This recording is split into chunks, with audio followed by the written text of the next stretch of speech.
unaware. His wife was the true owner of their home. Husband dragged her out, screaming, "Leave my house. What she did next will shock you." He didn't just throw her out, he erased her, or so he thought. On the night she prepared his favorite dinner, he accused her of betrayal, grabbed her by the arm, and threw her suitcase onto the lawn. "This is my house, Emily. Get out," Jason shouted, his pride louder than truth. She stood there trembling, not from fear but disbelief. The man she had loved, supported, and built a life for was now turning her into a stranger at her own door. The neighbors watched as he slammed the door in her face, his ego fed by ignorance. But what Jason never knew was that the ground he stood on, the walls he boasted about, and the roof over his head all belonged to her. The home he claimed was his kingdom was built from her inheritance, protected under her father's name. He had thrown her out of her own house, and soon the same pride that blinded him would bring him to his knees. This is not just a story of betrayal, it is a reckoning. The rise of a woman who lost everything except her dignity, and the fall of a man who mistook arrogance for power. Dear viewers, thank you for watching.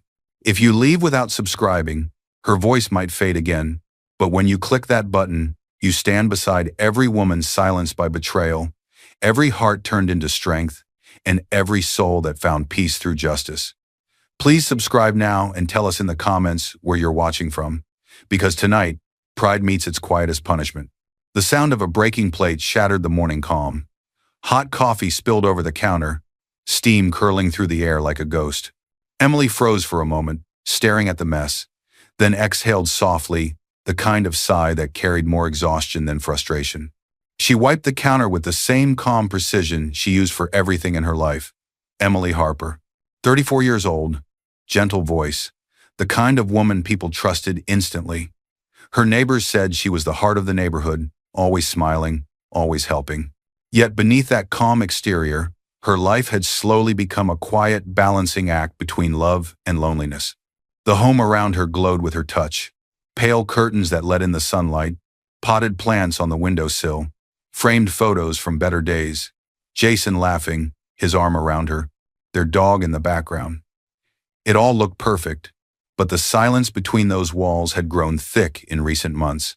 Jason Reed, her husband of 7 years, was upstairs, getting ready for a presentation that he'd been talking about for weeks. He was 37, sharp-dressed, ambitious, a man who loved control more than affection. His voice carried from the hallway upstairs. Where's my tie?" "The navy one," Emily called back. "In the second drawer, next to your watch." She knew exactly where. Everything was not just his clothes, but his moods, his stress, the way his tone changed before an argument. She had learned to read him like a language only she could understand. She plated his breakfast eggs, toast, black coffee, just the way he liked and placed it neatly on the table. The smell filled the kitchen, blending with the soft ticking of the clock. As she poured him another cup of coffee, her eyes drifted to the wooden drawer near the hallway. It was locked. She kept the key hidden inside a tiny porcelain jar. Inside that drawer was a brown folder labeled Harper Estate. Her father's name, her father's legacy, her quiet secret, a younger Emily, standing beside her father in an empty field years ago. The wind carried dust across the land. "This will be yours one day," her father had said, handing her the property papers. "No matter what happens, promise me keep at least one thing in this world under your name." Emily had nodded, not realizing how those words would echo through her life later. When Jason proposed, she built their house right on that land. She used part of her inheritance to help him start his business too. He was grateful then, humble, in love. He didn't ask whose name the land was in. He just smiled and said, "We'll build our life here." Back then, she thought our life meant shared dreams.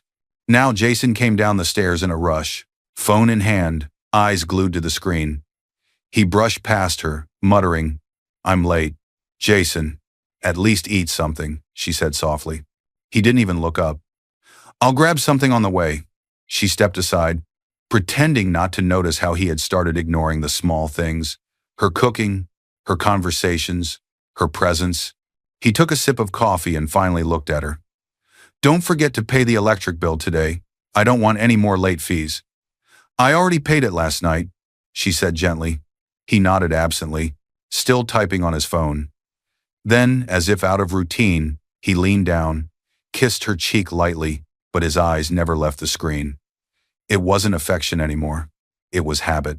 The front door shut behind him, leaving only silence. Emily stood still for a moment, staring at the door. Then she smiled faintly, but it didn't reach her eyes. "Good luck today," she whispered to no one. She turned and walked to the hallway drawer.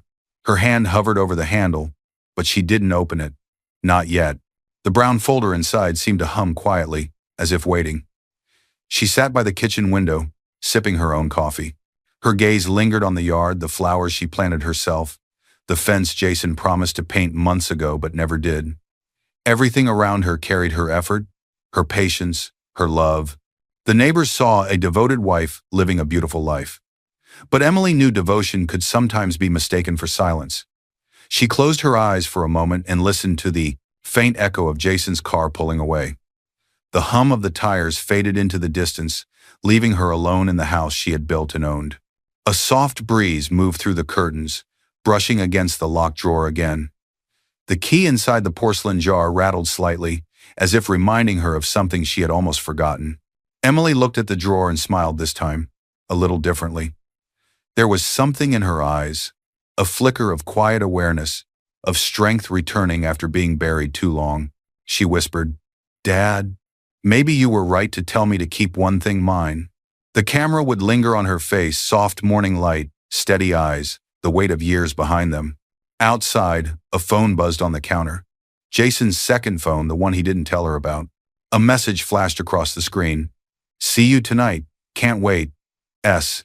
Emily's eyes froze on the glowing screen. Her hand trembled just slightly before she set the cup down.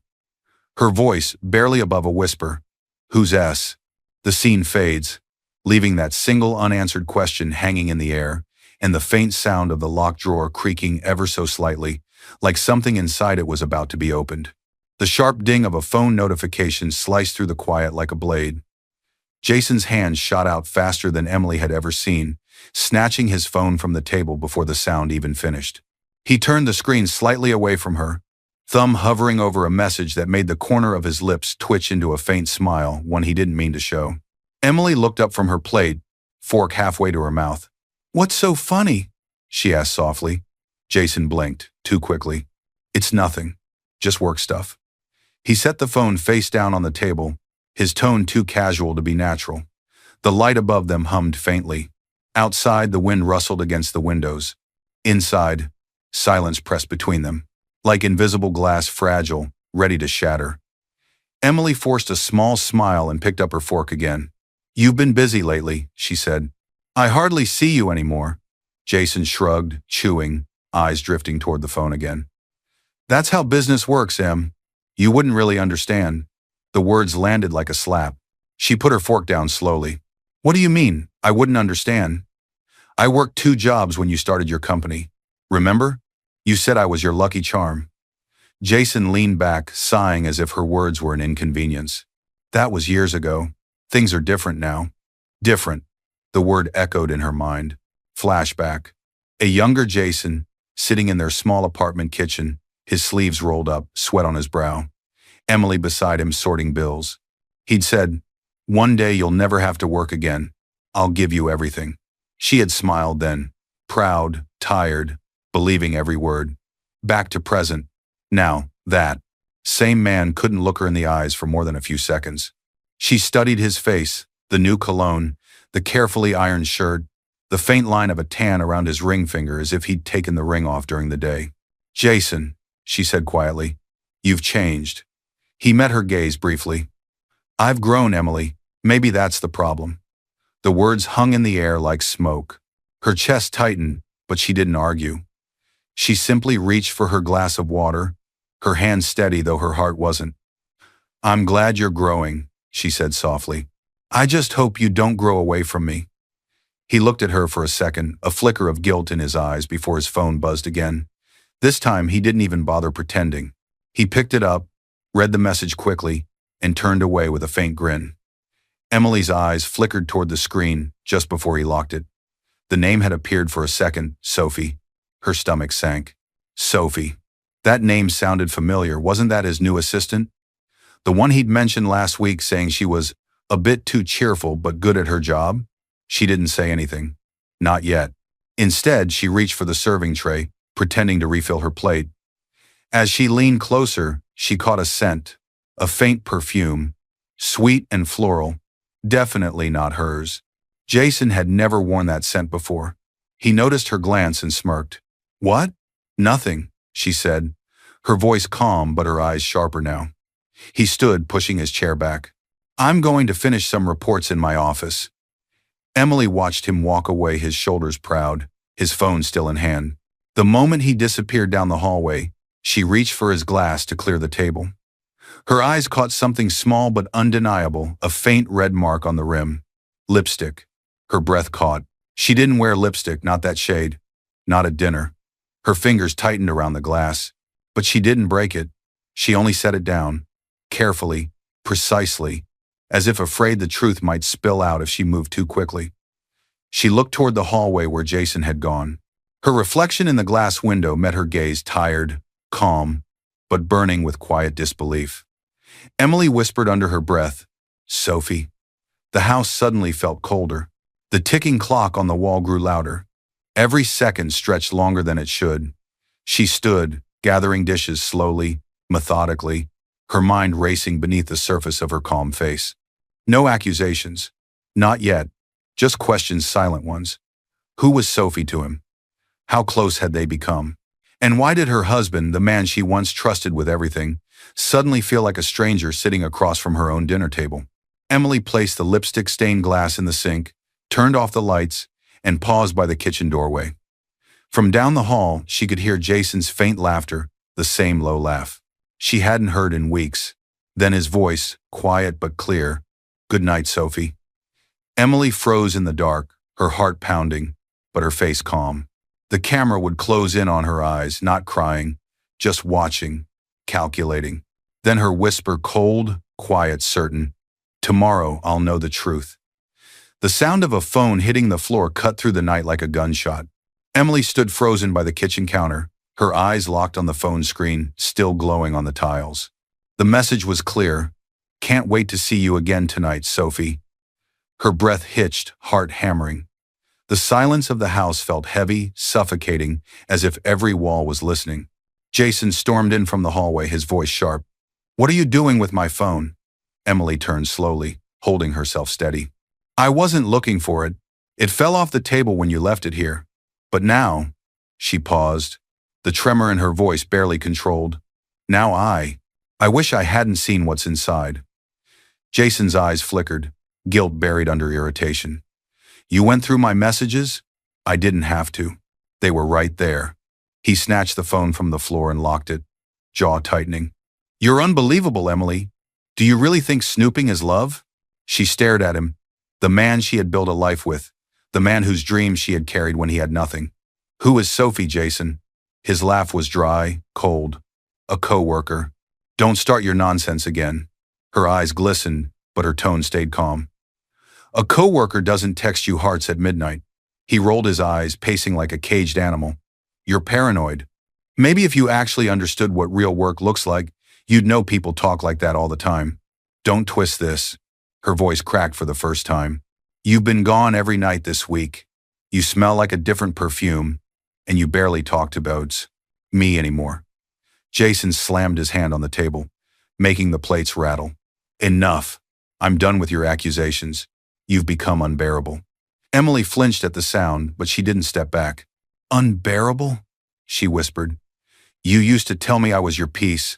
He turned toward her, his anger rising. "That was before you started acting like a detective in my own house." She blinked, stunned by his choice of words, "My own house." "Your house?" she repeated quietly. "Yes," he shouted. "This is my home. I pay the bills, I run the business, I make everything happen here. You're just—" He stopped himself, but the damage was done. Emily's voice trembled, but it carried a deeper strength beneath the pain. "Just what, Jason?" He didn't answer. Tears welled in her eyes, not from weakness but disbelief. How could someone she gave everything to speak to her like a stranger? She stepped closer, her voice soft but steady. "Jason, I I don't want to fight. I just want you to tell me the truth. What happened to us? He turned away, muttering, maybe I'm tired of being questioned in my own house. She took a deep breath, hands trembling. Jason, you keep saying that. But you don't even know whose house this really is. He spun back toward her, fury flashing. Don't start your nonsense. You wouldn't have a roof over your head if it weren't for me. She stared at him, eyes wide, disbelief turning into heartbreak. Jason, my name's on the… Don't you dare, he snapped, cutting her off, voice echoing through the house. You don't own anything here. This is my house, and I'll decide who stays in it. His voice was loud enough that a dog barked outside. Lights flicked on in the neighboring homes. Emily tried to speak again, but before she could, he grabbed her wrist, his grip rough. You want to see what happens when you disrespect me in my home? Get out. Jason, stop. But he didn't. He dragged her toward the front door, her slippers scraping the floor. Her breath came short, not from pain, but from disbelief that it was really happening, that the man she loved was doing this. He flung open the door, shouting, Leave my house! The cold night air hit her face as he shoved her suitcase, the one he must have packed earlier, onto the porch. Neighbors peeked through curtains. Someone whispered her name. Humiliation burned deeper than the sting in her arm. She turned to him, voice shaking but calm. Jason, this isn't your house. Don't make a fool of yourself, he barked. Go before I call the police. Emily stood there, her heart breaking in slow motion. The man she had built up was now tearing her down with his pride. She picked up her suitcase, her hands steady now. You really have no idea, do you? Jason sneered. About what? She stepped back slowly, her face half lit by the porch. Light.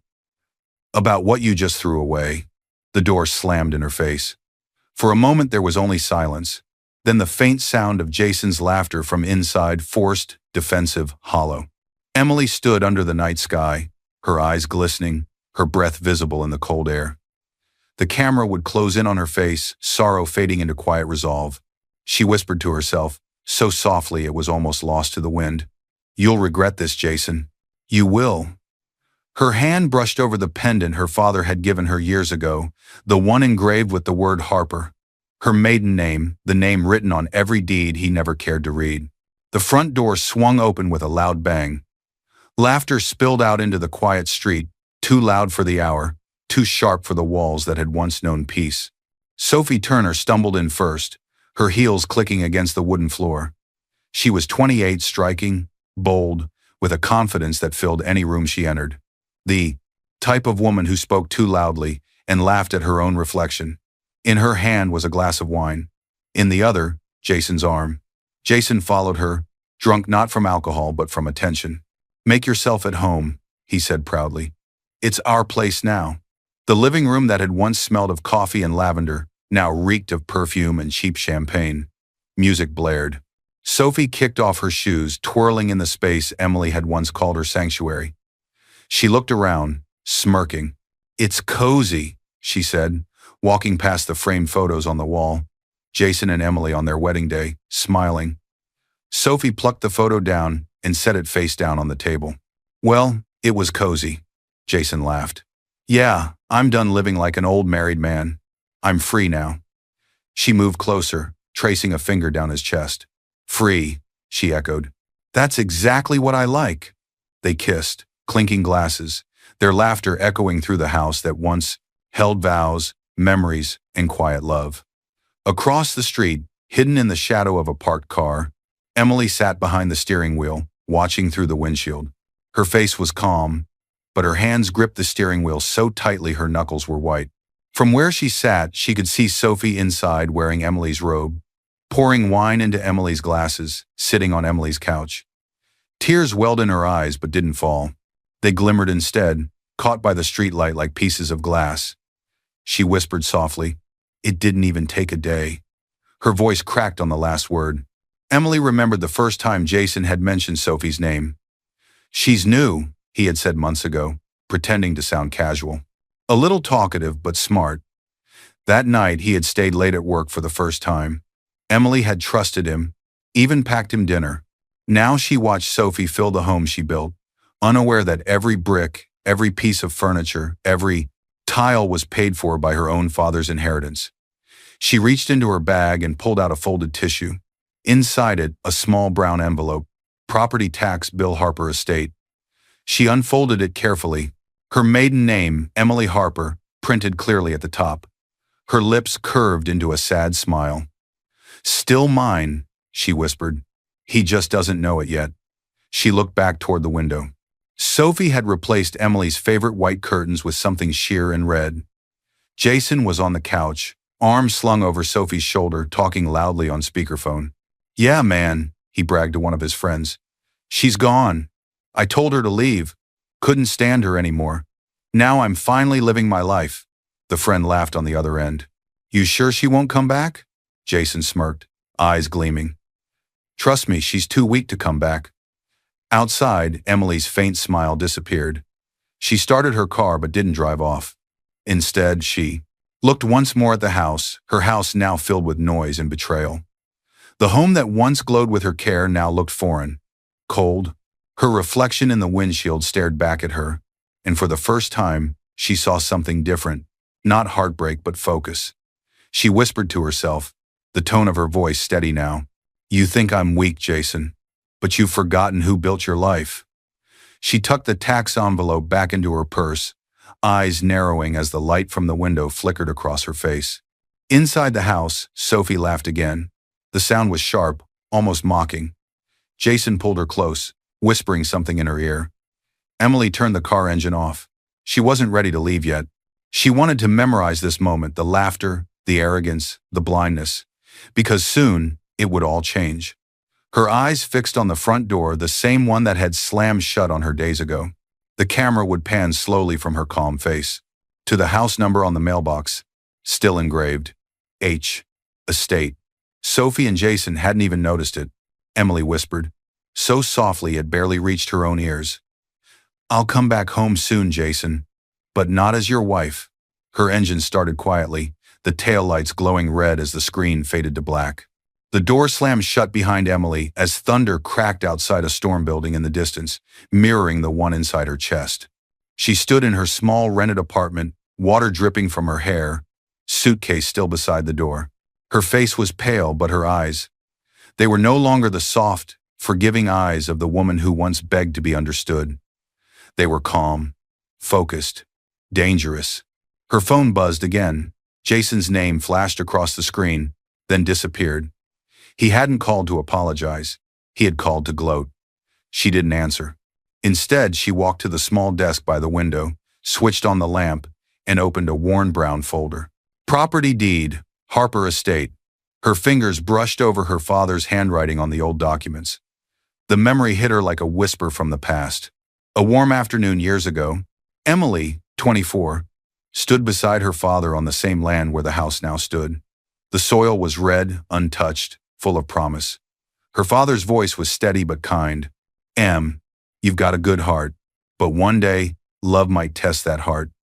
Promise me you'll always protect what you build." She smiled. "You think I'll need protection from love?" He placed the rolled papers in her hands, land deed and inheritance documents. "Not from love, from pride. Pride can make people forget who helped them climb." Her hand tightened on the folder. She exhaled slowly, the weight of realization sinking in. Everything her father warned her about had come true. She stared at her reflection in the window, tired eyes, but filled with quiet fire. "He threw me out of my own house." The words echoed in her mind like a drumbeat. A knock at the door pulled her out of her thoughts. She hesitated, then opened it. Standing there was Daniel Cross, mid-40s, composed, wearing a gray suit slightly damp from the rain. He was her father's old lawyer, and once, her childhood friend. His expression softened when he saw her. "Emily Harper," he said, using her maiden name like it belonged there. "You look exactly like your father when he was about to win a fight." She managed a small smile. "Daniel, thank you for coming." He stepped inside, setting his briefcase down. "Your message sounded urgent." Emily handed him the folder. "I need you to check something. It's about my house, or the one Jason thinks is his." Daniel sat down, opening the file with practiced precision. He skimmed the papers, his eyes narrowing. "These are your father's estate documents." "Yes," Emily replied. I used part of my inheritance to build that house, but I never transferred the land title after I got married. He looked up sharply. Meaning the property remained under your maiden name? Emily nodded. Exactly. Jason never asked. He just assumed everything was his. Daniel leaned back in his chair, an incredulous smile tugging at his lips. Emily, that house is 100% yours. Her breath hitched. You're sure? Positive, he said, tapping the page. The deed was never altered. The land and structure both fall under the Harper estate. He's been living on your property this entire time.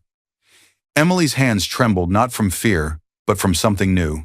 Power. For the first time in years, she felt the ground under her feet again.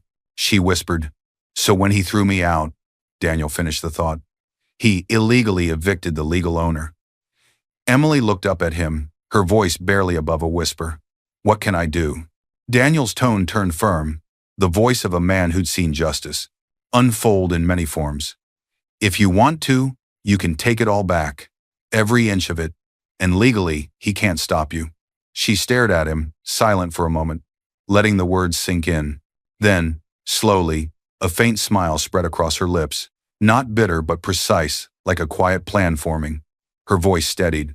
"Then I will." Daniel nodded, understanding. "If he evicted you, Emily, he technically broke the law." Her gaze shifted toward the rain-covered window, her reflection clear in the glass, calm, collected, determined. For a moment the lightning flashed, and her face glowed in the flicker. She whispered, "Then it's time he learns what happens when pride forgets gratitude." As Daniel packed up the documents, he said quietly, "Once I file this injunction, the law will be on your side." Emily looked toward the dark sky, her voice soft but certain. "Let him think the storm's past. It hasn't even started." The morning began with a knock that echoed through the house like a warning.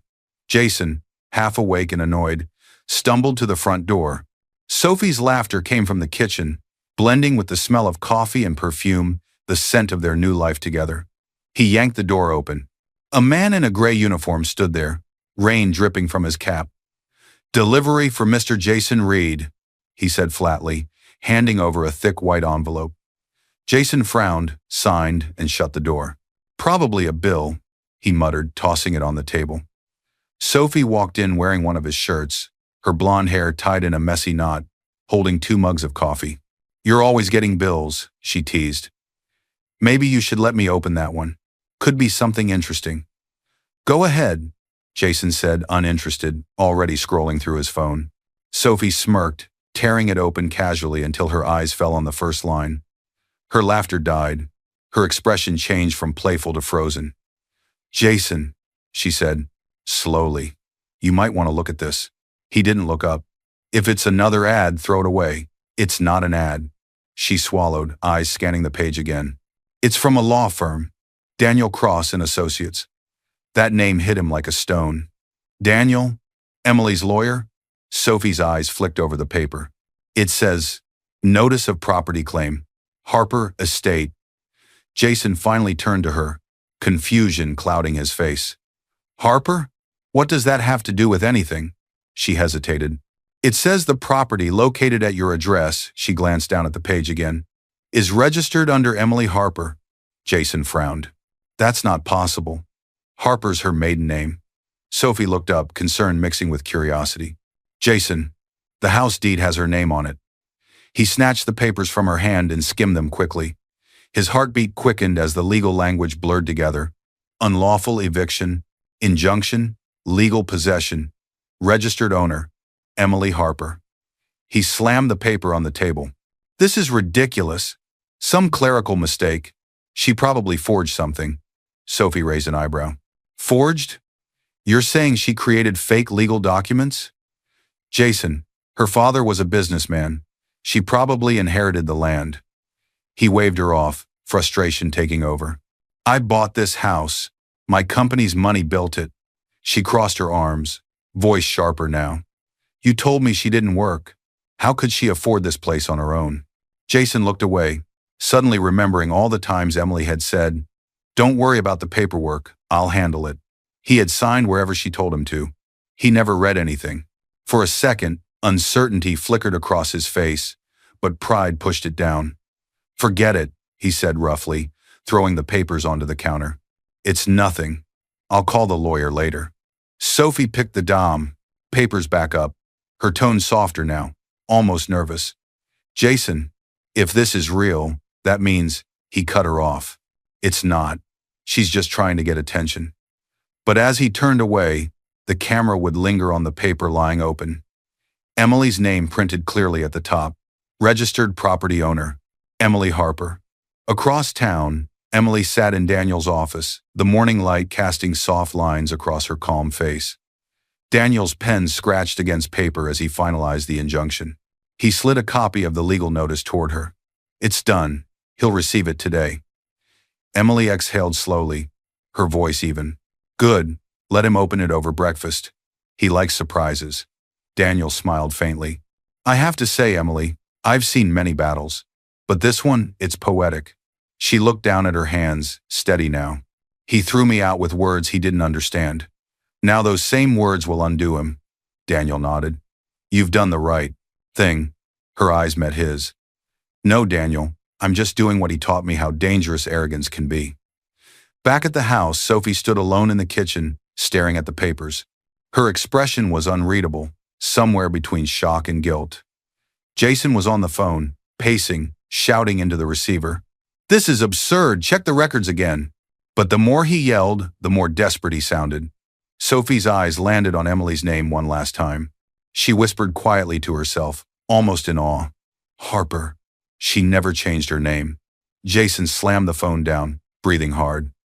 "I'll fix this," he growled. Sophie didn't answer. She folded the papers carefully and placed them back in the envelope, her fingers trembling slightly. The music from the living room had stopped. Only silence filled the space, the same silence that once belonged to Emily. And then, Daniel's calm voice, a soft narration fading over the scene. "When arrogance meets ignorance, truth always wins." The pounding on the front door shook the quiet morning like an explosion. Jason stormed out of the kitchen, coffee sloshing from his mug.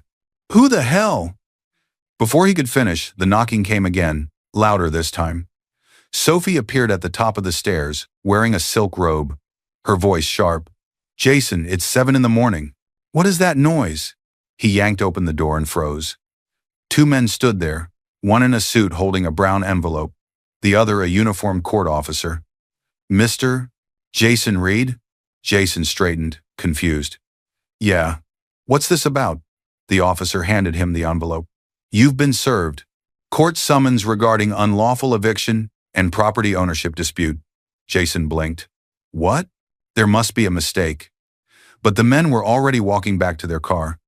He looked down at the envelope in disbelief, the words "court order" printed in bold. "What is it?" Sophie asked. Coming down the stairs, Jason ripped the envelope open, eyes darting across the pages. His face went pale. "It's from the court," he muttered. "They're saying I illegally evicted Emily, that I trespassed." Sophie's hand covered her mouth. "Trespassed? Jason? That means," he interrupted, slamming the papers on the table. "That means she's trying to ruin me." The coffee mug slipped from his other hand, shattering across the floor. He didn't even look at it. Sophie took a step back. "Jason, what if she's not lying?" He spun toward her. "Don't you start too." She hesitated, eyes on the documents. "It says the house is under her maiden name, Harper." Jason rubbed his forehead, pacing. "It's a clerical issue. I'll fix it." But outside, the damage was already spreading. By noon, the entire neighborhood knew. Two neighbors whispered by their mailboxes as Jason stormed to his car. "Didn't he throw his wife out last week?" Juan said. "Yeah," the other replied. "Turns out she owned the place." Jason heard them. His jaw tightened, but he didn't look their way. He slammed his car door and sped off. Inside the house, Sophie watched him go, her phone in hand. Her fingers hovered over her messaging app before she finally typed, "I think we should take a break. Too much drama." She hit send. Then she walked to the window, looking out at the once beautiful neighborhood. The house that had felt glamorous days ago now seemed colder, heavier. Her voice was quiet, unsure. What if she really owns this place? He burst through the glass doors of his own company, but the receptionist looked startled. Mr. Reed, your bank called again about the accounts. They're frozen. Jason stopped dead. Frozen? Yes, sir. They said it's due to a pending legal claim. He clenched his fists. Emily had done it. She'd frozen their joint accounts, the ones he'd been using to pay bills, including the mortgage. But now, everything was collapsing. He grabbed his phone and called Sophie. Where's the property folder? I need it now. Her voice trembled through the speaker. Jason, calm down. Don't tell me to calm down. Find it. There was a pause, then her quiet reply.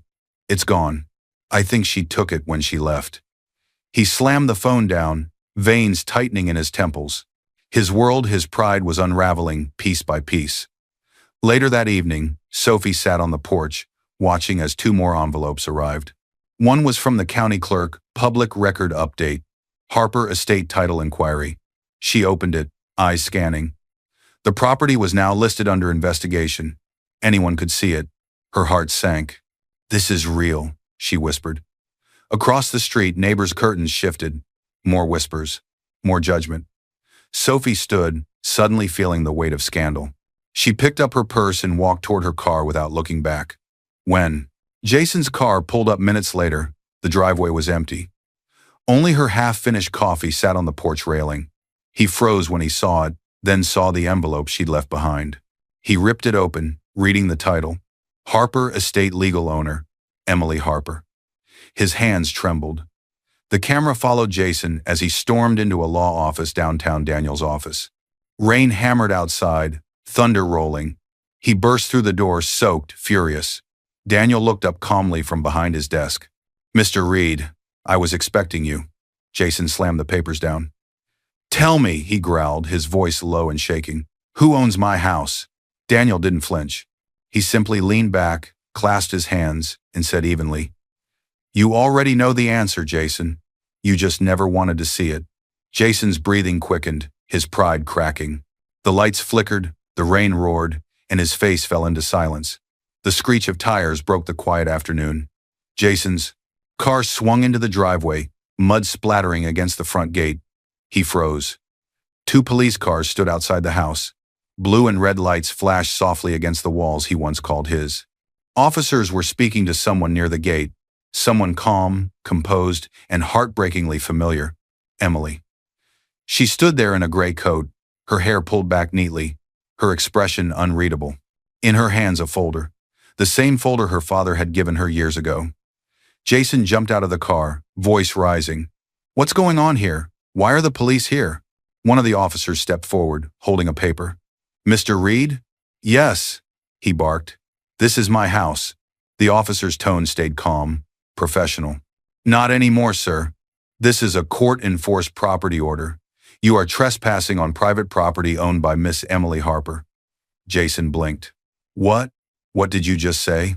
Emily took a step forward, her voice steady but soft. He said you're trespassing, Jason. Jason let out a shaky laugh, half disbelief, half rage. Private property? That's a joke. This is my house. I paid for it. I built it. You. She cut him off gently. No, Jason. I built it. You just lived in it. He stared at her, speechless. The officer handed him the document. This order gives the rightful owner, Miss Harper, full control of the property. You are to vacate immediately. Jason tore the paper open, eyes scanning the words that destroyed him. Registered owner, Emily Harper. Harper Estate Trust. His throat tightened. This can't be right. You changed it, didn't you? You. Emily met his eyes, and for the first time there was no pain left, only quiet strength. I didn't change anything, Jason. It was always like this. You just never looked. The air went still. Even the wind seemed to stop as his memories rushed in like a flood. Flashes, Emily sliding papers toward him, saying softly, Just sign here, it'll make things easier. Him brushing her off, replying, You handle the boring stuff. Her father's old framed photo on the wall. Harper Estate. He'd never asked why that name remained. Every moment he'd ignored, every kindness he'd dismissed, now returned to haunt him. He swallowed hard. You did this on purpose? She shook her head. No, my father did.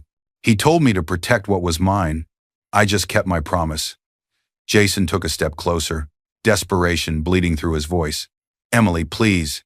You can't do this. We can fix this. Her voice cracked slightly, but her face stayed firm. You already did this, Jason, when you dragged me out and told me to leave your house. His mouth opened, but no words came. Behind them, the neighbors had gathered again, silent witnesses to his undoing. Whispers rippled through the air. Is that his wife? She owns the place? He really kicked her out? Jason's chest heaved. The weight of humiliation pressed down like a mountain. He looked around the walls, the porch, the windows. Everything he had claimed as his was slipping away before his eyes. Emily, he whispered again, softer this time. Please. She looked at him, the ache of old love flickering just once in her eyes before fading. When you stopped seeing me, Jason, I stopped needing you. As she spoke, her father's words echoed again, a brief montage across the screen. Protect what you build. Her signing documents under Harper Trust, Daniel's advice about inheritance laws, her quietly choosing to keep her maiden name on every legal form. It was never manipulation. It was preservation, a daughter safeguarding her father's legacy. Jason's voice broke. I loved you, Em. She tilted her head, eyes wet but unflinching. Love without respect isn't love. It's ownership. The officer glanced between them, then stepped forward. Mr. Reed, we'll need you to gather your belongings and leave within the hour. Jason's shoulders sagged. He looked smaller now, his arrogance crumbling into something raw regret. He turned back toward Emily, whispering, Where will I go? She looked away. Anywhere that isn't mine. The silence that followed was unbearable. He stood there, staring at her, the woman he had dismissed, who now stood over everything he'd lost. The officers began walking him toward the car. He looked back one last time, eyes pleading. Please, Em, don't do this. Her voice was steady, quiet, and final. You already did. The gate closed behind him with a soft metallic click, the same sound that once meant safety now sealing his exile. As the camera lingered on Emily, she exhaled deeply, her expression unreadable. Behind her, Daniel stepped forward with the property file in hand, nodding respectfully. It's officially yours again. Emily nodded slowly, eyes glistening but strong. No, Daniel, it always was. The camera pulled back, the blue lights fading, the once proud man walking away from the home he never truly owned. In the distance, a faint rumble of thunder returned, echoing her father's words like a ghost. Protect what you build. The sound of a suitcase dragging across hardwood filled the once lively house. Jason moved slowly, shoulders slumped, the color drained from his face. Her house was silent now, except for the scrape of his suitcase wheels and the faint hum of the refrigerator. The curtains fluttered lightly from the open door, where two officers waited. Outside, the neighbors had gathered again, pretending not to stare. One of them whispered, Didn't he throw her out just like that? Another replied, Yeah, karma doesn't miss. Jason clenched his jaw, eyes fixed on the floor. Every step toward that door felt heavier than the last. Sophie's voice echoed from outside. I'm not getting dragged into this, Jason. She was already behind the wheel of her car, engine running, window rolled down halfway. Her tone was sharp, but her face was pale, scared. You told me this was your house, she snapped. You lied to everyone, even me. Jason stepped onto the porch, desperation in his voice. Sophie, please. But she shook her head. You used her, Jason. You used me. I'm not staying for the end. Her car sped away, leaving a trail of dust and silence behind. He stood frozen, watching the empty road, as if still expecting her to stop. But she didn't. The echo of her tires faded, replaced by the soft murmur of the crowd. He turned back toward the door, and there stood Emily. She stood in the doorway wearing a simple white blouse and dark jeans. No jewelry, no anger, no satisfaction, just calm. Her expression wasn't cold, it was distant, like someone looking at an old photograph they no longer recognize. Jason's voice broke first. You really did. Aunt. Emily didn't move. No, Jason. You did it. I just finished what you started. He stared at her, eyes glassy. You could have stopped this. I tried, she said quietly. But you were too busy proving I didn't matter. A long silence stretched between them, heavy with everything they'd never said. He looked down at the suitcase in his hand, the same one he had thrown at her feet days ago. For a moment the memory flashed before him. Her crying on the porch, the neighbors watching, his pride burning brighter than reason. Now it was him standing there, small, humiliated, and exposed. His voice trembled. "Do you hate me?" Emily shook her head slowly. "No, I don't have room for hate. Only lessons."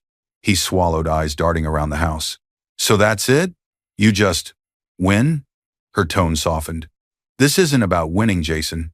It's about remembering who built what. You taught me that love without respect destroys everything around it." Her words hit him like a quiet storm, gentle but unstoppable. Jason's voice broke as he stepped closer to the doorway, desperation trembling in every word. "I was angry, Emily. I didn't mean it, any of it." For a moment she looked at him, the man who once held her dreams, now standing in the ruins of his own pride. Her eyes softened, but only with sadness, not love. "You didn't mean to love me either," she replied quietly. "That's the problem, Jason. You only meant to have me." Her words cut cleanly, not cruelly, just true. He lowered his gaze, realizing there was nothing left to say. The screen flickered briefly to their wedding day. Jason, smiling wide, holding her hands beneath a sunlit arch. His voice echoed through time. "What's mine is yours, forever." Then, back to the present, his eyes filled with regret. Emily's voiceover followed softly. "He meant it only in words. I made it real." The officer stepped forward politely. "Mr. Reed, we need to go now." Jason nodded numbly, lifting his suitcase. As he walked down the steps, the neighbors turned away, some whispering, some shaking their heads. The camera lingered on Emily's hand, resting on the doorframe, the same doorway she once crossed, crying, now standing tall, serene. Jason turned once more, his voice breaking.